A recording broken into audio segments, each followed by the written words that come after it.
একদিনে 10টি ছোট নৌকায় চেপে 647 জন অভিবাসী যুক্তরাজ্যের উপকূলে পৌঁছেছেন। ফরাসি উপকূল থেকে ইংলিশ চ্যানেল পাড়ি দিয়ে তারা যুক্তরাজ্যে পৌঁছান। এ সময় এক শিশুর মৃত্যু হয়েছে বলে জানা গেছে। গত শুক্রবার বিশ্বের বিভিন্ন দেশের এই অভিবাসীরা যুক্তরাজ্যে পৌঁছান বলে দেশটির স্বরাষ্ট্র মন্ত্রণালয় জানিয়েছে। এ নিয়ে চলতি বছর দেশটিতে চ্যানেল পাড়ি দিয়ে আসা অভিবাসীর সংখ্যা 28,000 ছাড়িয়েছে বলে জানিয়েছে।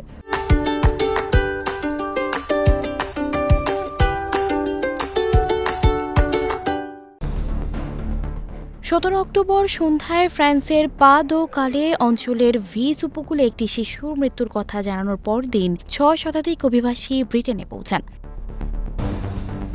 অভিবাসীদের অধিকার নিয়ে কাজ করা এনজিওগুলো বলছে, ইংলিশ চ্যানেল পাড়ি দেওয়া ক্রমশ বিপজ্জনক হয়ে উঠছে।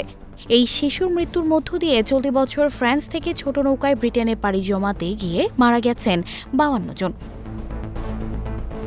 শরণার্থী কাউন্সিলের প্রধান নির্বাহী এনভার সলোমন বলেছেন, গত 3 বছরের তুলনায় এবছর ইংলিশ চ্যানেলে অভিবাসীদের প্রাণহানির সংখ্যা বেড়েছে। মৃত্যুর মিছিল আর ট্র্যাজেডি দেখিয়ে দিচ্ছে যে তাদের পদ্ধতি পুনর্বিবেচনা করা দরকার, কারণ এই অবস্থা চলতে থাকলে প্রাণহানি আরও বাড়তে থাকবে। এদিকে চ্যানেলে মৃত্যুর সংখ্যা বাড়তে থাকলেও অভিবাসীরা যুক্তরাজ্য পৌঁছানোর চেষ্টা থেকে বিরত হচ্ছেন না। চলতি বছরের 18 অক্টোবর পর্যন্ত 28,204 জন অভিবাসী যুক্তরাজ্যে পৌঁছেছেন, যা গত বছরের একই সময়ের তুলনায় অন্তত 8% বেশি। তবে 2022 সালের তুলনায় 25% কম। লেবার পার্টি যুক্তরাজ্যের ক্ষমতা আসার পর ইংলিশ চ্যানেল পাড়ি দিয়ে 14,630 জন অভিবাসী যুক্তরাজ্যে পৌঁছান।